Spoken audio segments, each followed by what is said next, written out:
Welcome back to the Dive Bar. We got an awesome episode for you tonight. The boy Blake Ferguson makes his return 100 episodes later. It's insane, actually. We were actually going to do this last week, but because of his new career, we had to push it off a week, but it's all the same. Can't wait to bring you that. As always, share a quick shout out to our sponsor, Outcast Cigars. They're always showing love, supporting us. Appreciate that. With that being said, real quick, tomorrow night, Wingo has another episode for y'all. Another awesome episode. A former Gator legend, a former NFL receiver. So tune in tomorrow night as well at 7 Eastern. Let's get into it, Eric. I'm putting the helmet on as always.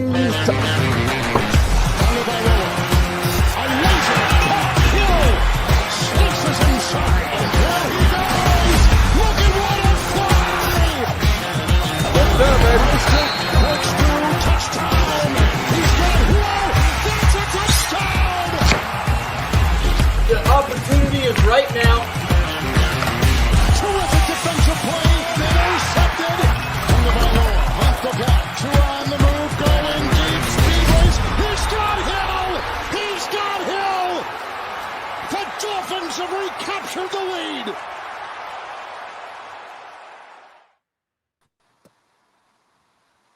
Blake Ferguson back. Episode 101. How we doing, brother? What is up, fellas? How we doing? We're doing, buddy. We're freaking doing, man. We're doing great. 100 episodes later, Blake freaking Ferguson decides, you know what? I got to go chat it up with the boys real quick again, man. Hayden's back in here. Let's go. Hayden Rucci. Hayden, let's go. Rucci, Happy Rucci. birthday to the dog. It's Right Hayden's away. birthday. Let's go. Yes, it is. Happy birthday, Hayden Rucci. That's true. Happy Yup. birthday, brother. Absolutely, man. That's so cool, bro. So, Blake, a lot's changed with you, man. I really want to get right into it, bro. 100 episodes later, you are no longer a football player. You are in the music industry, man. Kind of wanted to give you a little quick platform to kind of explain it to everybody, your new journey. Yeah. Well, first of all, thank you for having me back on. It's an honor to be the first and 100. Is it 101st? Yeah. 101. Mhm. 101, first and 101st guest on the pod. A lot has changed in those 100 episodes, but very grateful for where we're at. I have moved into a new career, managing country music. It's been something that I have been super passionate about and have loved about the music industry for a while, is sort of the business side. And I see a lot of parallels between the music industry and the I guess just sports. And so I feel like it's a easy transition. It's something that the entertainment industry is very similar kind of across the board.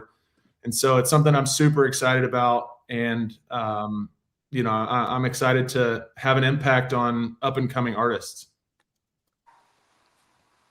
Yeah, that's pretty cool to hear, because I remember last time we were on here, we were talking about how you were hanging out with Luke Combs, kind of getting in that environment, going to all those shows backstage, kind of mingling with those guys. So I kind of want to jump right into that segue. Like, how much did that help you, meeting those guys early on, kind of using your platform to get to another platform, and how did that come about?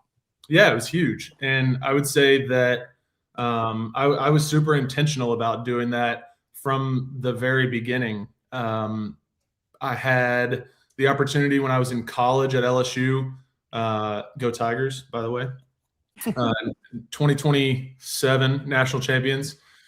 But I had the opportunity to meet Luke when I was in college. He came and played Baton Rouge a couple times. And when he would come in, he would come to practice. He'd come to the facility and work out and hang out and whatever. And so one time he was there, I was a fan of him. And so I was like, well, I'm going to go talk to this guy and tell him, I love his music and whatever. So we chatted it up for 5-10 minutes and took a picture. And I kind of thought that was the end of it. But he came back like 2 years later, went to his show when he played the arena in Baton Rouge. And then when I first got to Miami, a friend of mine who lives in Nashville told me about this guy who plays in Luke Combs' band, whose name is Kurt Ozon. Kurt Ozon is from Cooper City, Florida, and is the biggest Dolphins fan that exists.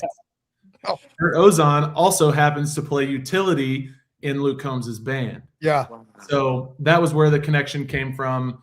I ended up going to a Luke show in, I guess it was July of 2021, right post-COVID, July of 2021, and got reconnected with Luke and his whole team, got to know Kurt, and to this day, Kurt still sends me all kinds of Dolphins, like new coaches, new players. Dude loves the Fins. And so that was kind of the beginning of the reconnection for me. And then from there, that relationship just sort of set the groundwork for all of these other relationships that I've been fortunate to create in the music industry. And I've gone to 1,000,001 country shows over the last few years since I've been playing. But because I played professional football, that allowed me into a lot of green rooms and on a lot of tour buses that I wouldn't otherwise be able to be on.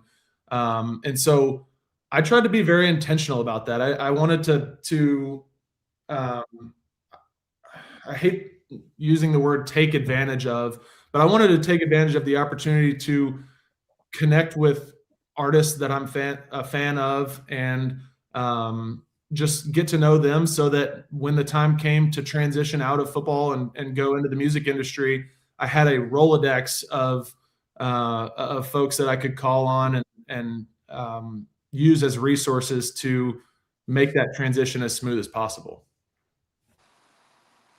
Yeah, that sounds about right. That sounds about right. And, it's a funny story. Eric's gonna kill me if we didn't bring this up. But producer Eric went to Cooper City High, so he's shouting let's out in go. the background right now. Cooper City Cowboys? Yep, Cooper City Cowboys. He's in the private chat right now. Go Cowboys. He's backstage right now. Yeah. Awesome. Speaking of LSU fired Brian Kelly, hired Lane Kiffin. Yes. Alma mater. How do you feel about that? I'm pumped. And I'll say one thing about Lane Kiffin. So my dad grew up in Knoxville, Tennessee. Both my parents went to University of Tennessee. There is still to this day an open wound about the way that he left Tennessee to go to SC. And so when the chatter started coming around about Lane coming to Baton Rouge, he was like, just be careful. You don't know what you're dealing with. And we probably don't know what we're dealing with. There's going to be some drama along the way. And already you kind of know that, just, with who you're dealing with. But I'm super excited. He has brought a ton of excitement. You've seen the transfer portal class that he's brought in. It's the top at pretty much every important position of need. So just I'm super excited about where he's got the program going, and it seems like it's polar opposite of the way that Brian Kelly ran things. I already had the special teams coach reach out to me. He's an old friend of mine. But he already reached out and said, hey, man, you're welcome in the building at any point in time. We would love to have you out at practice, love to have you, come watch film with us, blah, blah, blah. And that just wasn't how it was with Brian Kelly's staff. Everybody has the opportunity to pick how they want things to run. I don't know why you wouldn't want the NFL guys around the building. That doesn't make sense in my brain, but that was the way he chose, and I'm super excited about Lane.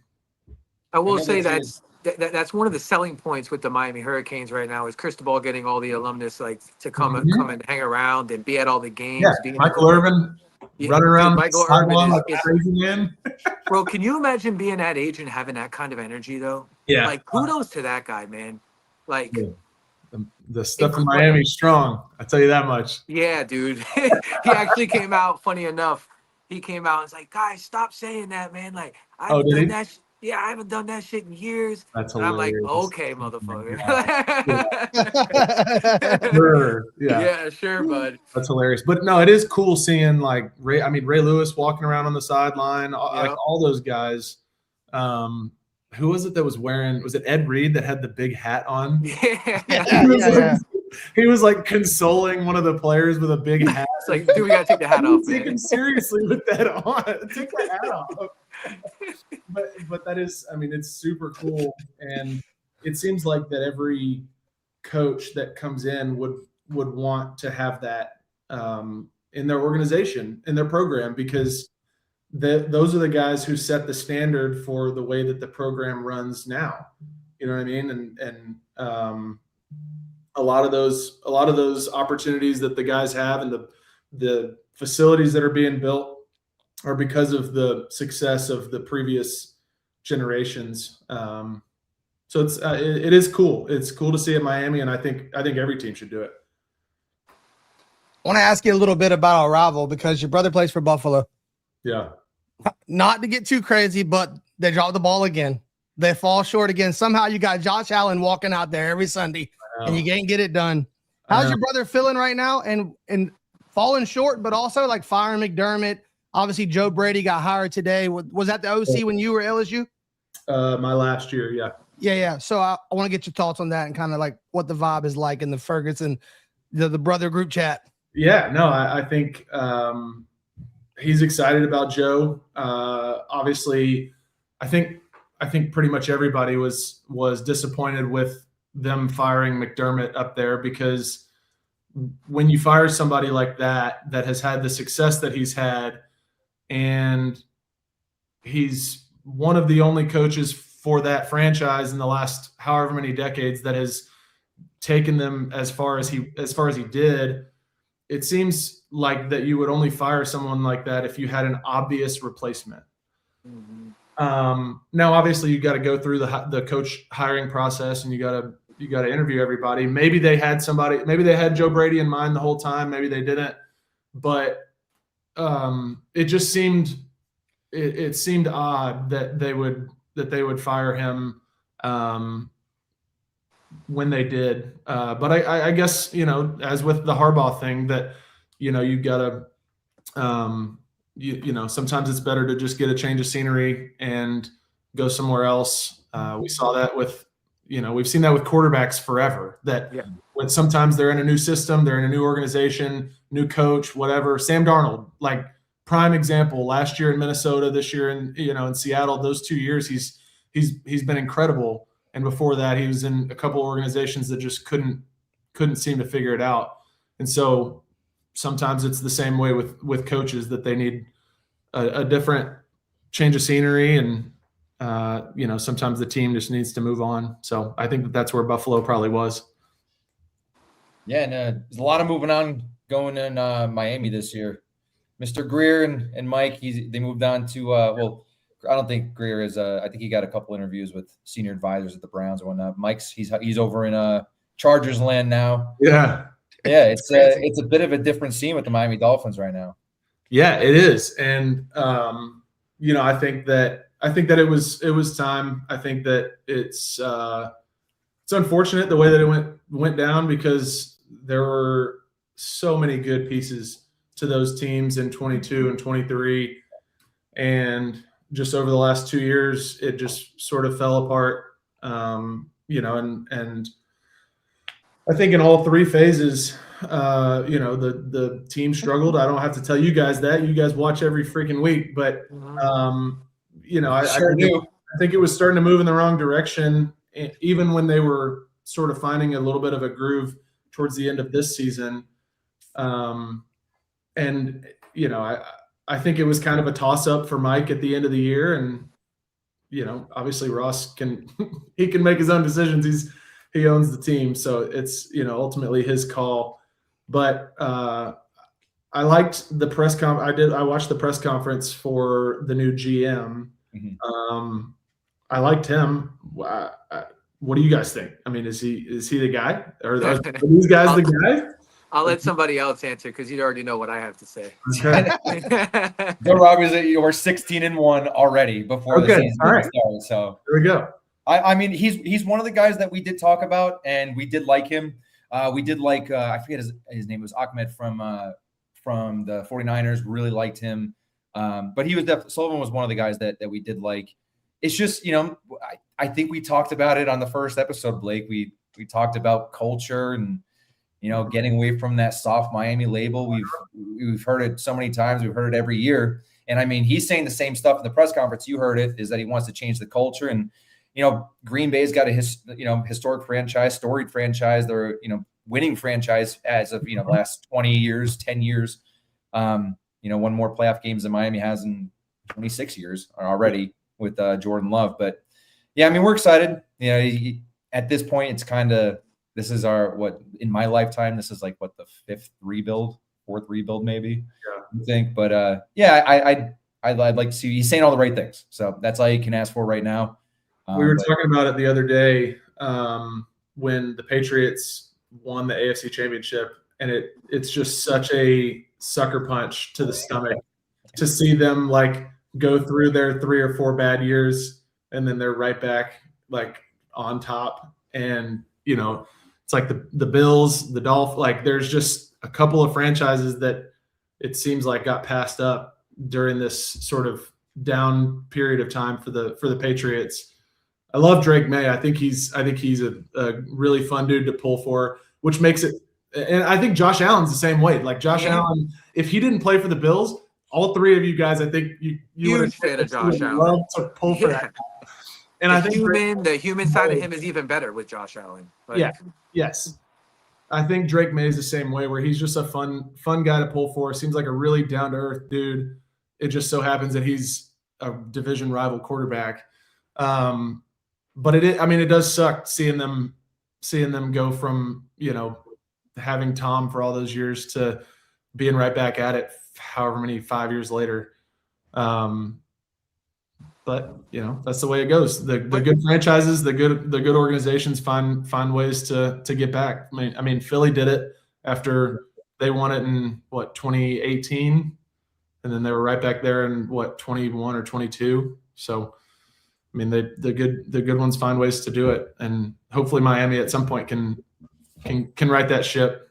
Who's gonna be our quarterback? Great if you want to win, you got to ride with Quinn, brother. I like Quinn. I like Quinn. You know what? I think because we kept Slowick was pretty high on Quinn, especially from the pressures that we've seen. He seemed to like what he had, and I feel like we're in a position where we need some continuity and let Slowick cook with what he knows right now. Let him put his scheme together. And I do feel like what you were just saying, it kind of aligns with the new GM and head coach, because their philosophy is building from within and not having all these mercenaries and just trying to collect a bunch of not replacements, but just a bunch of guys who are in a bunch of different areas, right? Whereas the Patriots, for 3-4 years, they hunkered down, they drafted, they collected as much draft capital as they could, and they built from within. And Sullivan came in. First thing Sully says, we're going to build with our draft. Our philosophy is going to be rooted in the draft, within development, within the organization. We haven't had that, Blake. Yeah. We really haven't. I agree. You got to. And even McDaniel kind of got dealt a bad card because he was dealing with a bunch of mercenaries when he got here. Yeah. And I think that there's value in bringing in superstars. Obviously, they have, they did that in Miami for a couple of years. They brought in a ton of big name guys that had really good years in other places. But that doesn't always translate. You at some point you start getting guys that are just doing it for a check, and they're 1 foot in, 1 foot out, as long as they get the extension that they want. And I'm not saying that everybody in Miami was like that, but there were some. And so, it's hard to win down the stretch like that. And you also price yourself out in other parts of your roster when you've got the top 3 players making, 2/3 of your salary cap, and then you're trying to scrap together a defense and a special teams with what's left over. It doesn't make sense. And so, you gotta do what the Rams did, and they drafted every freaking defensive baller rookie that they could 2 years ago, and they've just built since, and they had a great year this year. Yeah. I think the Patriots did very similarly. You got to be sick if you're the Titans watching Vrabel leave and immediately go in first year. Jeez Louise, man. Oh, you talk about gut punch. But Vrabel's one of them, though. Vrabel's one of those coaches. You're like, yeah, Noah, wherever he goes, he's just that guy. Yeah, but that shows you that it's a players' league, because he had players in New England, but he didn't have players in players in Tennessee. His roster was horrible in Tennessee, other than the couple years he had Derrick Henry. Yeah, that's true. It's a players' league that, and it always will be. You got to have a well-built roster, otherwise you're not going to win. It doesn't matter how good your scheme is, how good your coaching is. You got to have. You can't worry about development if you have a bad roster. Yeah, you know what I mean? Because at that point it's too late. So, what's next? What do we want to talk about? Oh yeah, Bobby, you had something to piggyback off of earlier. Y'all took it. Y'all didn't have a full conversation. We took a couple rows. We went down a little bit of a rabbit hole there. No, it's all good. It's all good. Let's see here where I can spin this one.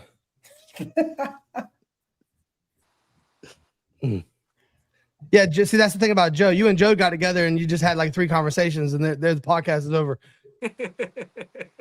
Yeah, it was about Tua, but you kind of talked about it a little bit. But you were with that team. I think when you have, like you said, when you have a guy making $50 million, and then you have a receiver making 30 and another receiver making 25, now you're at $100 million already. Mm-hmm. What's left? How do you build the rest of your roster? And I think, unfortunately, with Greer had a lot of good things he did. Like, he found this one long snapper out of LSU that was like, no one knew who he was, right? Blue collar, lunch pail. And that was a good thing. But I think the big misses were the problem. I think, and eventually he started missing so much in the draft that he then tried to just buy talent and fix these giant holes. Yeah. And it did. It was awesome for 2023 was awesome. Like, no one's complaining about that. But I just think it all ended up snowballing and catching up. And you can't build a roster that way. But I just wanted to talk to you. I want to get your feelings about Tua and kind of how that's going to head and why it's going to head that way.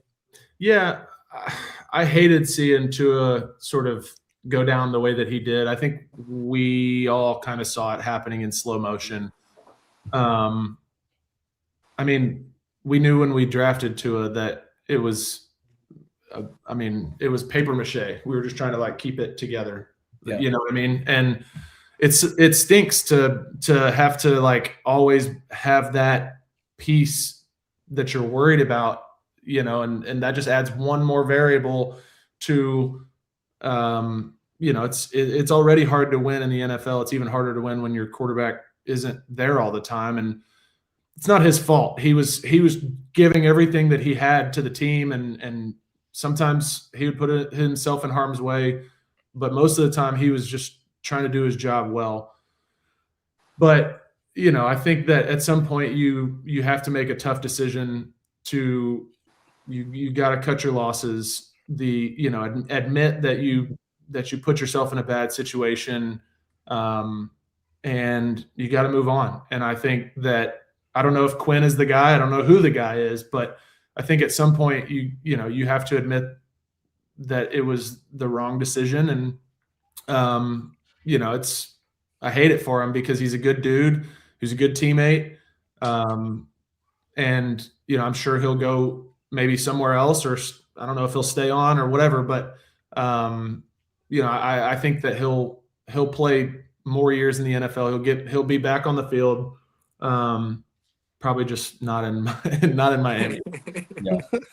There's no shortage every year of quarterback needy teams, and every year it's now it just happens to be our team letting a guy go. If we do let him go, that salary cap is going to be a tough hit. That's What's just going to be.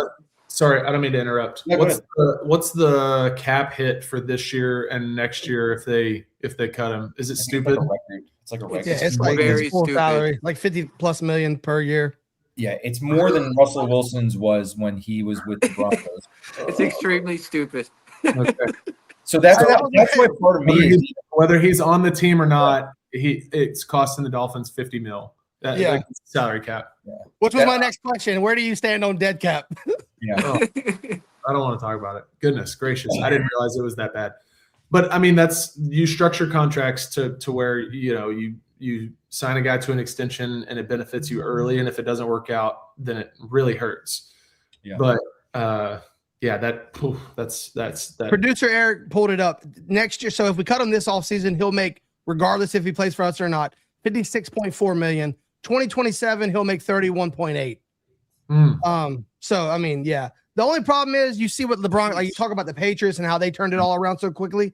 The Broncos, Sean Payton went there, cut Russell Wilson, took the dead cap, built a roster around Bo Nix. Yeah. Now they're in the AFC Championship, and realistically, they're probably in the Super Bowl if Bo Nix doesn't break his foot on a freak play last play of the game. So it's like the dead cap sucks, but if you got people in place that know what they're doing, you can get around it.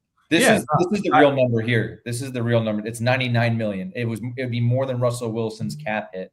So that's how much we're paying him, but the cap's going to take a hit of $99 million.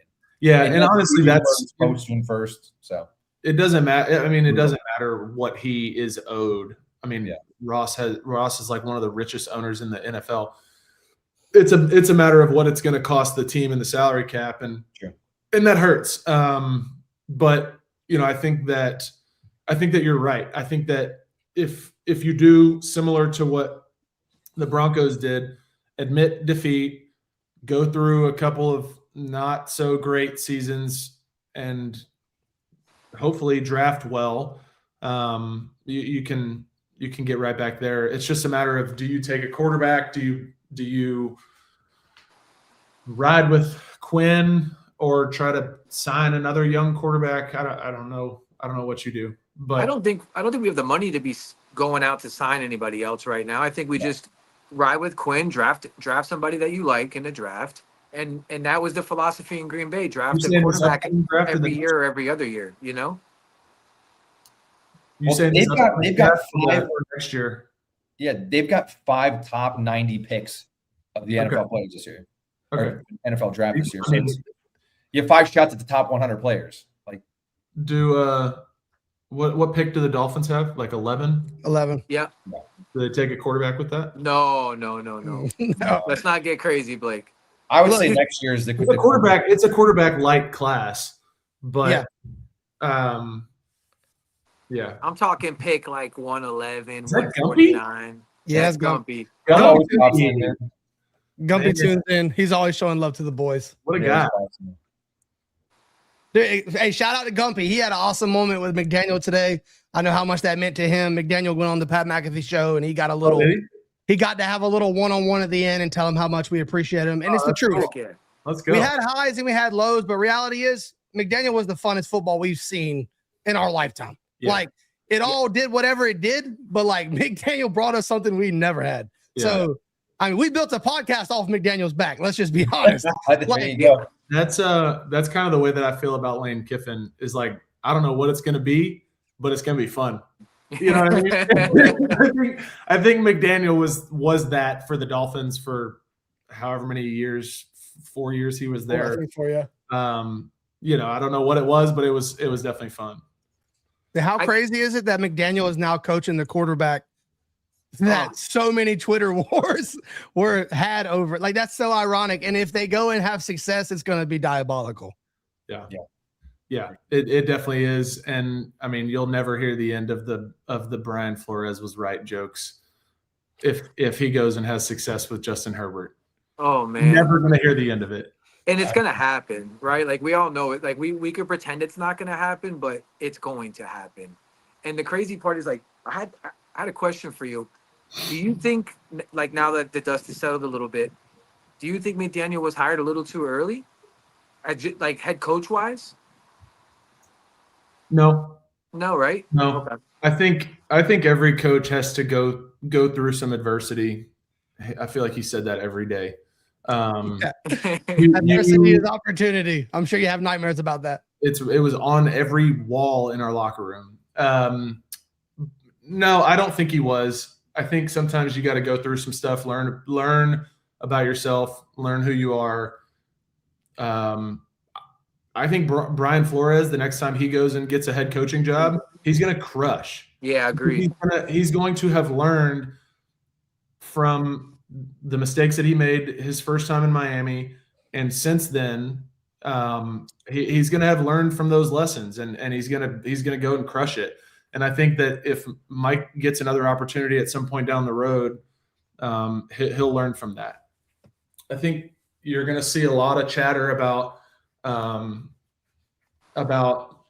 does he next time he gets a head coaching job, does he let somebody else call the plays? Because I know that was a big thing about him was trying to be the head coach, but also be the play caller. And I think sometimes that did get in the way. I think that as much as you don't want to admit it in the moment, you can't do everything. You can't be everything all at one time. And so I think that hopefully he will learn from that, and hopefully he'll let somebody else do that next time. But I think for now, I think he's going to crush in LA. I think he's going to be awesome. They were talking about, or I say they, my family was talking about if whoever got the head coaching job, if they would want Mike McDaniel as the OC in Buffalo. And I was like, do you know what kind of craziness he would draw up with Josh Allen? Like, yes, he would be an unbelievable OC in Buffalo. He's going to be an unbelievable OC in LA. I think that when he is able to just have a one-track mind and focus on what he is there to do as the OC and as a play caller, he's going to be awesome. But when you're trying to do all these other things that come along with being a head coach, organizationally, with the press, with all of the, managing your player, like there's so many other things that you have to take into account. When he doesn't have to do that as the OC, he's gonna crush it. So. I think that was the sentiment from the fan base a little bit. And you obviously saw more, being in the locker room, being a part of the team. But even from the fan side, it was like we felt like he was trying to do too much. And it showed up on the field and at like the worst times where, procedure penalties, not getting the play in on time, kind of losing a feel for the game, challenges, clock management, timeouts. I felt like he was managing a lot, while I was on the field. And like I said, it unfortunately in some situations, and even up until last year, or I should say this season, it showed up and get the plays in time and just clock management, stuff like that. And I feel like if he just focused on, being that head coach and coming from that coordinator role, I think it made a huge difference. But you live and you learn, right? Yeah, and I think that in football, as a head coach, as a play caller, and at the quarterback position specifically, those three, you cannot let emotion get the best of you. You have to be this all the time. Like there can't be this, there can't be this. It has to be even keel all the time. And I think that he would admit to you that that's something that he uses to his advantage, but I think that he would admit also that it's something that gets the best of him sometimes. And so, I think that that's an opportunity for him to learn how to stay poised, not let the way that the game's going affect the way that you're calling the game, because sometimes that can take you down paths that you don't want to go. And I think that sometimes, especially on the offensive play calling side of the ball, or side of things, that was where we got into trouble, because we were making rash decisions. We weren't letting the data analytics guys who were telling us what we should or shouldn't go for it. It became very emotional sometimes. Mm-hmm. And I think that ultimately bit us in the butt quite a few times. Yeah. That's just the growing pains with having a first-time head coach. I mean, that's a risk reward. It's like, it sucks because if it works, you're a genius for hiring a first-time head coach. Yeah. But if it doesn't, that next round, wherever he goes, you're really getting a good coach. Yeah. Like, you're getting a quality coach after that. Yeah. I couldn't agree more. I want to ask you this because this is a big topic. Obviously, we're not in the locker room. You can think what you want from watching TV on your couch. I have a lot of thoughts from my couch. You know what I mean? You know what I mean? But as a player, that's what they call it. yeah, for sure. Yeah. Passenger driver, whatever. Yeah. As a player in the locker room, it seemed like, do you think it's fair to say that McDaniel was too much of a player's coach and too lenient at first? With the strictness and meetings and timing, and you show up when you show up and we're all good as long as we're scoring 70. And then when shit hit the fan, it was like, oh, let me try to reel it back in. It's too late. Yeah, it's too late. The leash had gotten too long. And I think that hurt us in a lot of different areas. But yes, I think his intentions were right. Let me start by saying his intentions were right, but the execution got the best of him and the team. When you allow players to have a voice in the locker room and control a lot of how every single day runs, you leave yourself vulnerable to that getting out of control quickly. I think the best coaches are able to manage player relationships and manage keeping their players happy while still having a healthy level of respect for the fact that at the end of the day, it's his call. And I think that sometimes that line got blurred.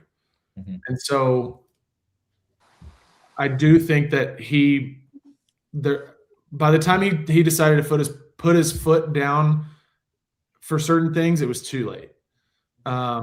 And so that's another thing that hopefully, next time he is in a head coaching role, he'll learn from. But I mean, from day one, he was very vulnerable and said, "Hey guys, I want your input. I want you guys to be a part of structuring this team," because he values player leadership a ton. Player leadership is good, but it can go south very quickly if not handled properly. Yeah. Another, I guess I'd call it theory, whatever. Another thing we've heard from a lot of players, obviously we talked to a lot of guys on here, and I kind of want to get your perspective on this since we're talking about everything now, looking back at McDaniel, kind of like we all often heard that McDaniel really took it hard when there was failure. Like he truly wanted the best for his players, and it really hurt him when shit fell apart or a guy fell short. Or can you talk on that a little bit? Yeah, no, he was incredibly emotional. He was he wore his emotions on his sleeves in a good way and in a bad way. And when I'll never forget coming in after losses, especially like late in the year losses, like the one in like the back-to-back Baltimore Buffalo losses in 23. Yeah. I think that was back-to-back. But though, like him addressing the team was solemn in a way that I've never seen a coach talk to a team before. And I got to give him a lot of credit. Like he is 100% real. He is 100% unapologetically himself all the time. And I feel like a broken record. I feel like I've said it a million times. He is, it gets the best of him, but no, I think that he, I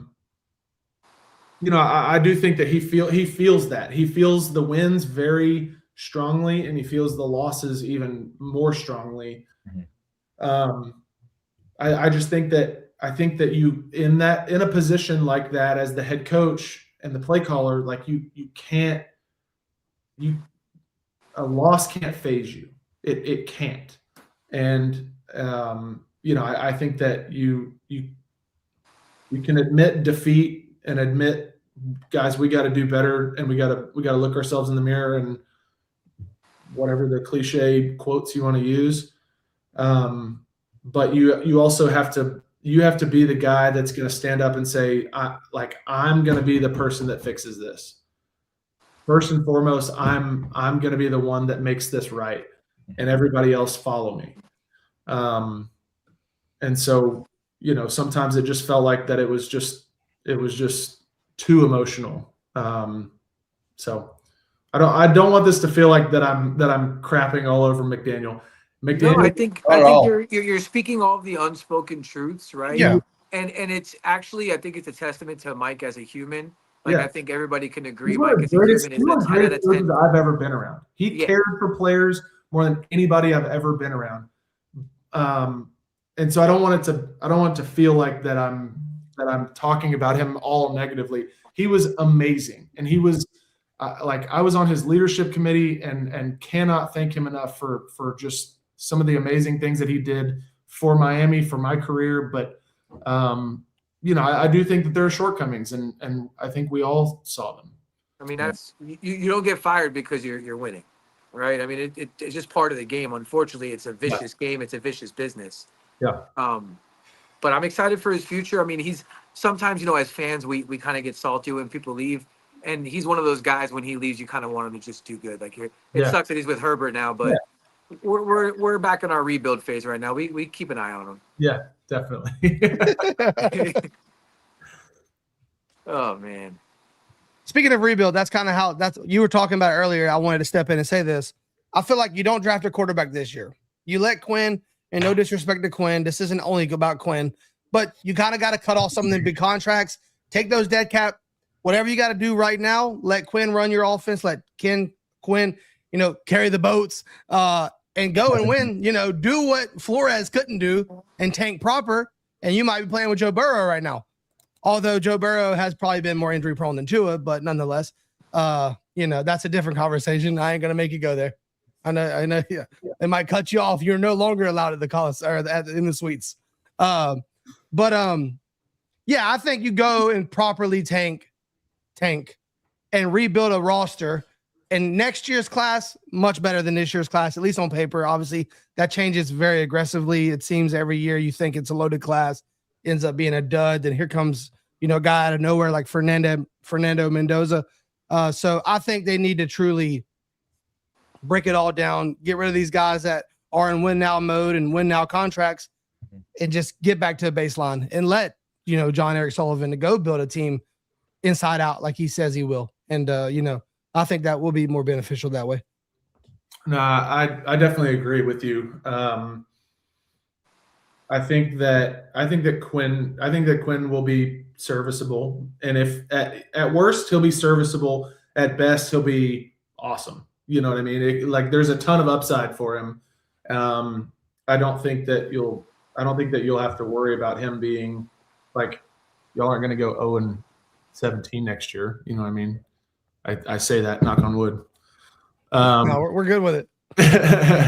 But no, I think that you're right on track. I think you kind of got to go through a couple true dud years to really get some good draft stock.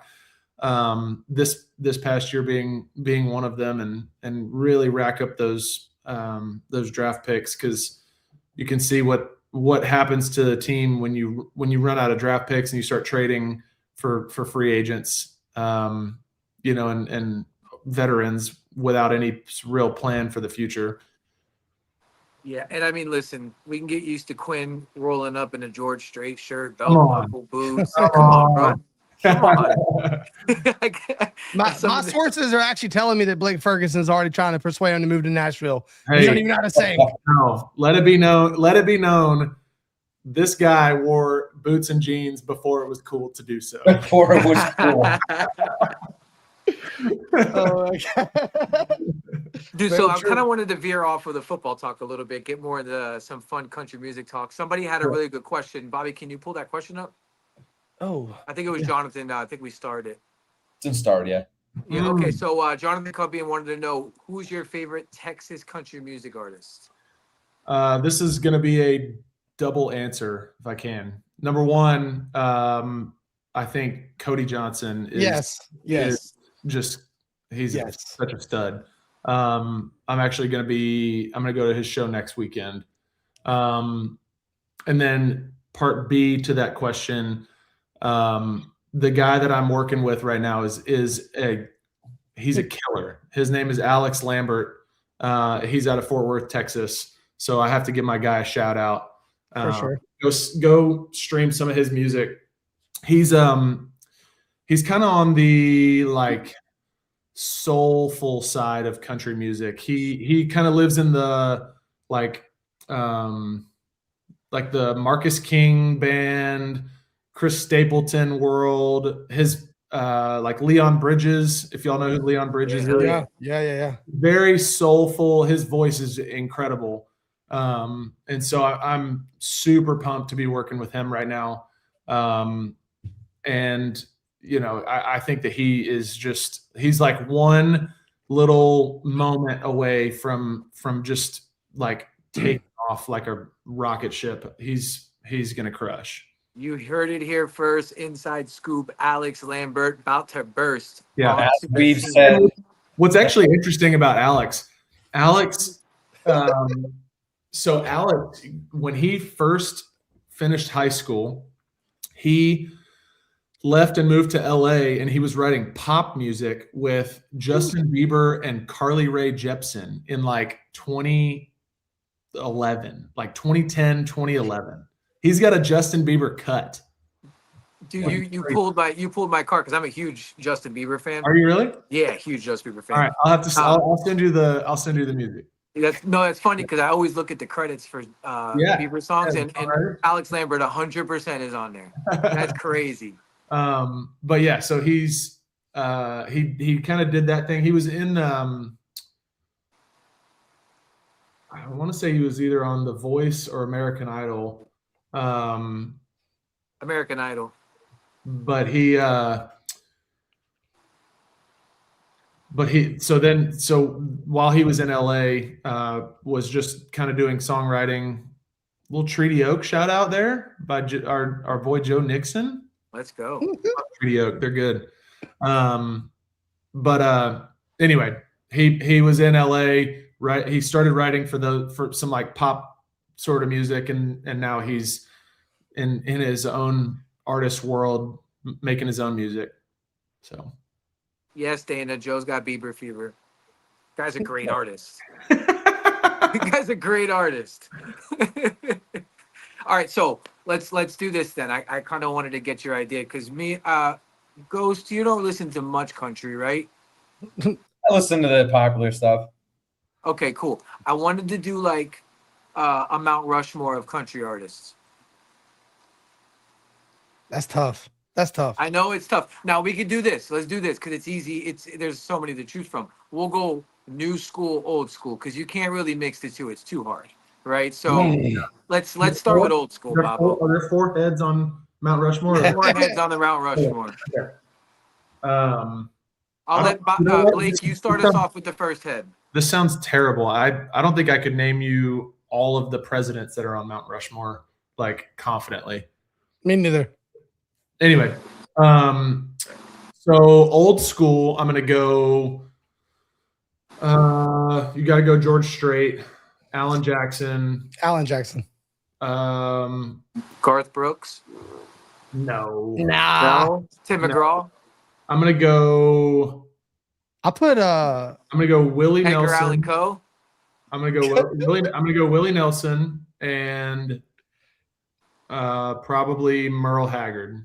Oof, that was a good pool. That's like old country. That was a good pool. And there are like a couple other honorable mentions: Waylon Jennings, George Jones, Randy Travis. Like Hank Williams, Randy Travis. Yeah, Hank. New school. You gotta go Morgan and Luke. Yeah, straight out. Then it's You tough. can honestly stop. You can honestly stop right there. Right now, Zach Top, And then I will say Zach Top's come on by storm. Yeah, yes. I started following Zach Top when he had 15,000 Instagram followers. That is crazy. Now he's got 1 point however many million. Like, so Kurt Ozon, the guy that I mentioned earlier, plays in Luke's band, he was the one that put me on to Zach Top, like very beginning. When he first moved to town, all he had was a bluegrass album out. And he was like, you got to listen to this guy. Sure, and that's all he needed. Like, that kid's He's incredible. at the Seahawks game. Yeah. Incredible job, too. Like, crazy. So Morgan, Luke, Zach Top, probably Cody Johnson. Those would be my 4. Yeah, that's Cool. fair. You could put Lainey up there. She's a beast. I was gonna say, don't forget my girl Ella. Oh, She just announced her new record. Yeah? Yeah, she announced something today about Heck yeah. a new song and maybe a new record or something. My wife she's a huge Ella fan. Of course. Yeah. But Naturally. she sent it to me and I was kind of listening to whatever the Instagram reel was that she sent me. So, but yeah, Ella would definitely be an honorable mention. Megan Maroney's an honorable mention. I think Parker McCollum, honorable mention.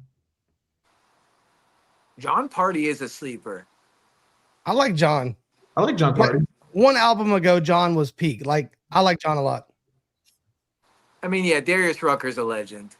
Yeah, That's different though. He's like a hybrid. Yeah.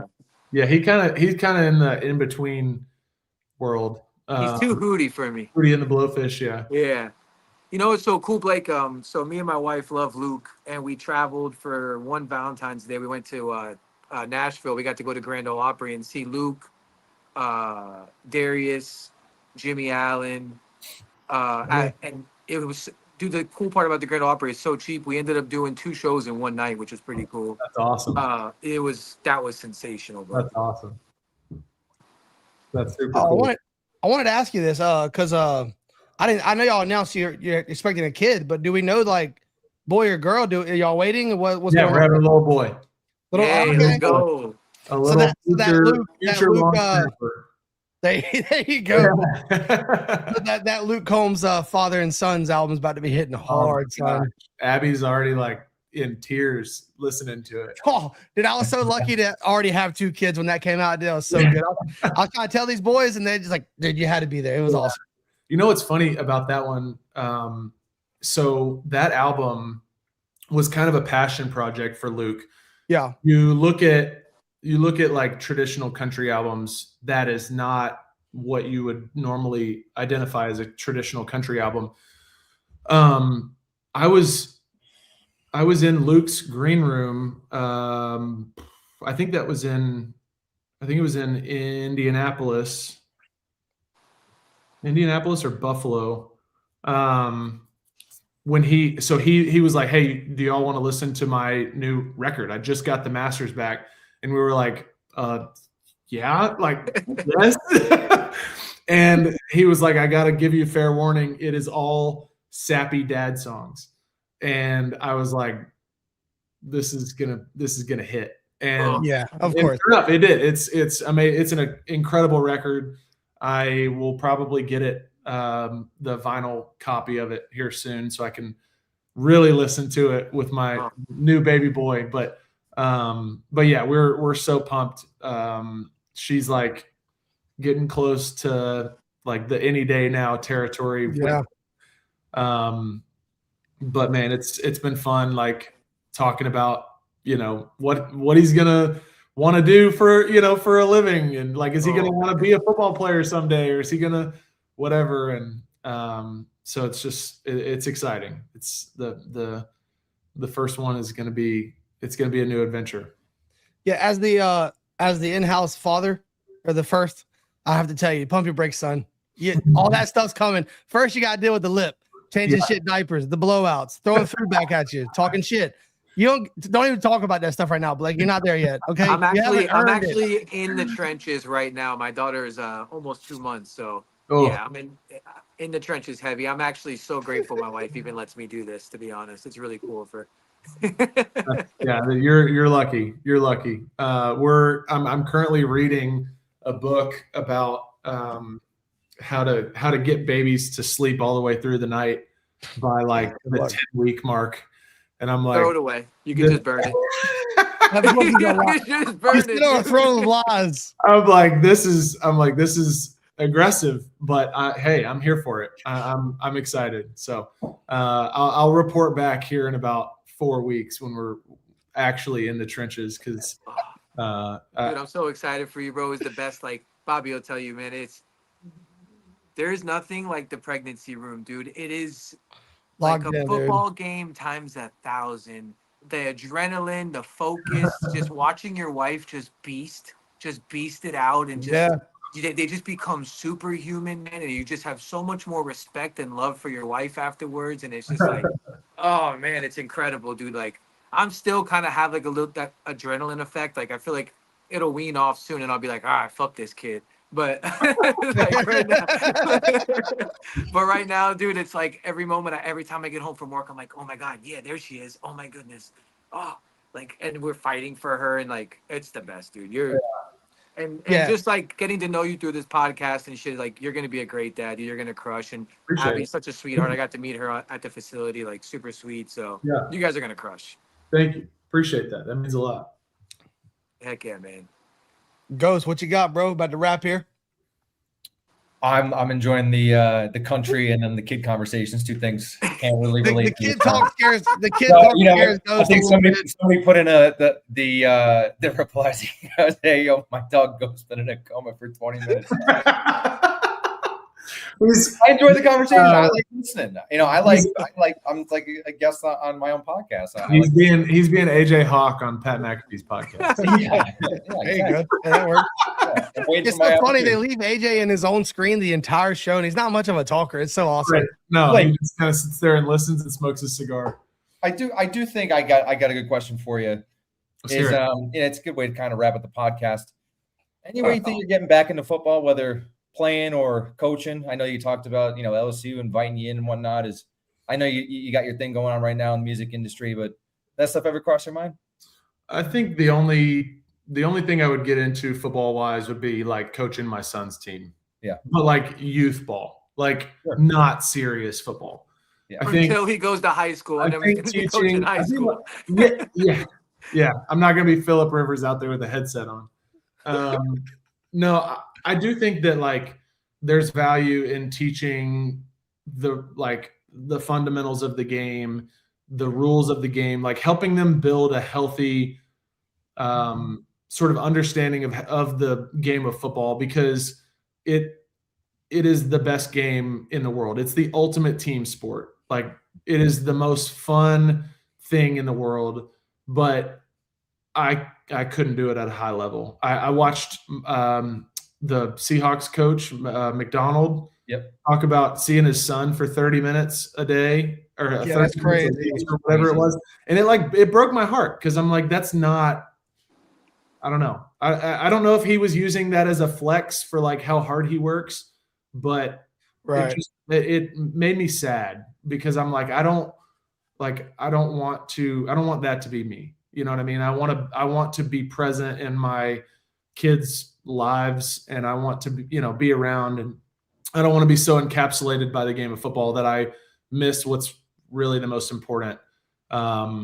So that's maybe the answer that you were looking for, but yeah, I would say if anything, it'll be just in a a youth coaching capacity.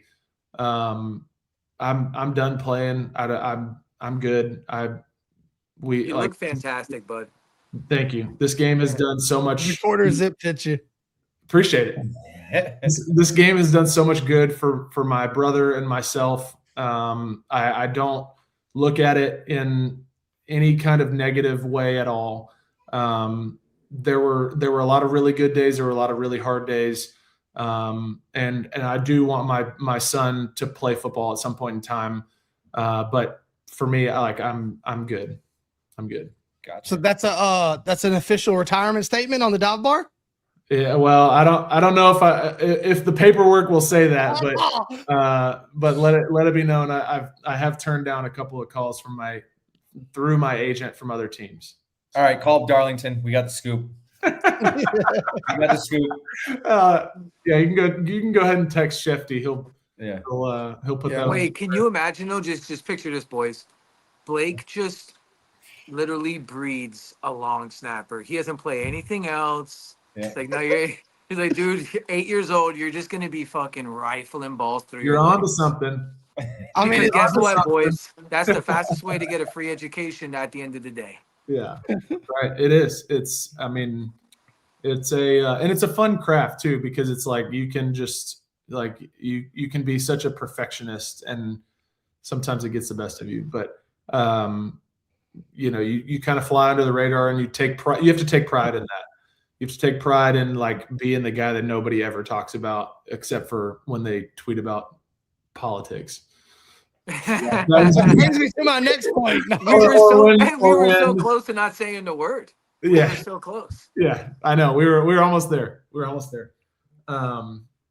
No, it is fun. It is fun, and it's definitely something that I'll encourage my son, hopefully future sons, multiple sons, to do.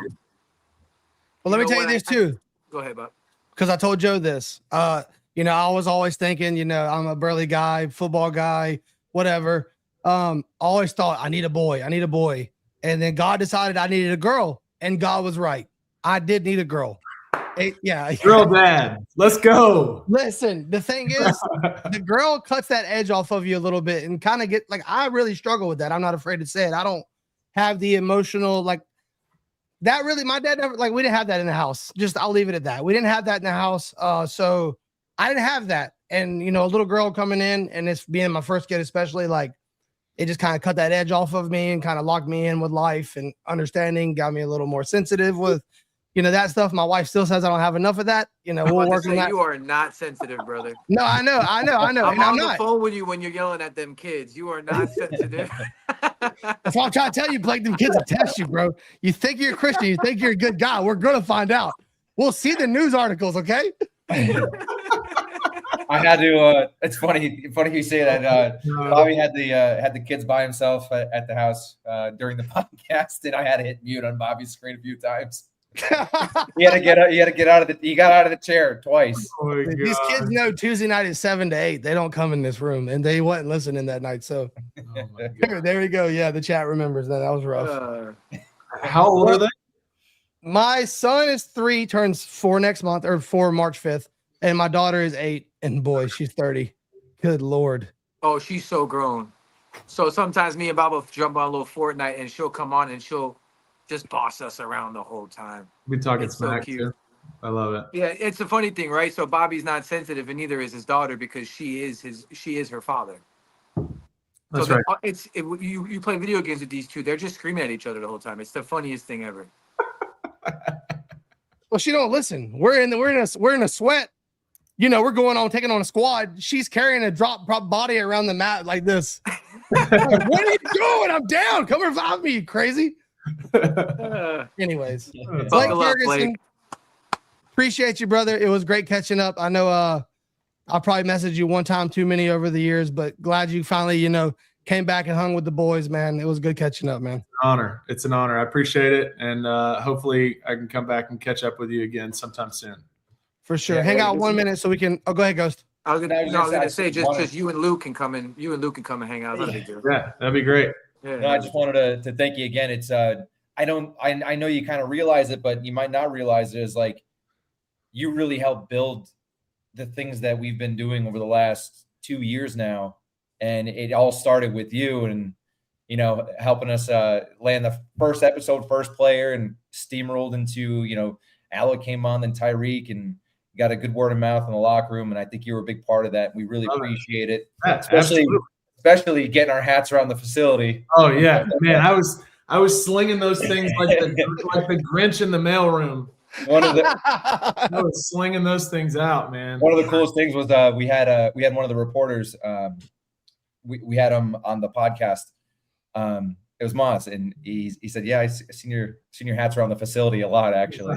That's So- awesome. So it just what you've done for us. We couldn't thank you enough. So Yeah, you're welcome. You're welcome. It's an honor. You guys have been incredibly supportive, so I appreciate it. hell yeah. Yeah, great point, Ghost. I forgot to bring that up, but yeah, we've told that story a million times, and Ghost is right. Like, we never got to tell you face to face. Maybe you've heard it, maybe you caught wind of it, but we truly do think of you as like the pioneer of the dive bar, because you gave us a chance, and who knows what this would have been or not been without you. But no doubt about it, we had a lot more fun because of you, and we appreciate you, man. Yeah, you're welcome. Absolutely. All right. We'll see y'all guys. Make sure you tune in tomorrow night. Wingo's got another episode for you at 7 Eastern. Blake, hang out for a minute. We're going to make sure that local file downloads. Appreciate y'all. Later.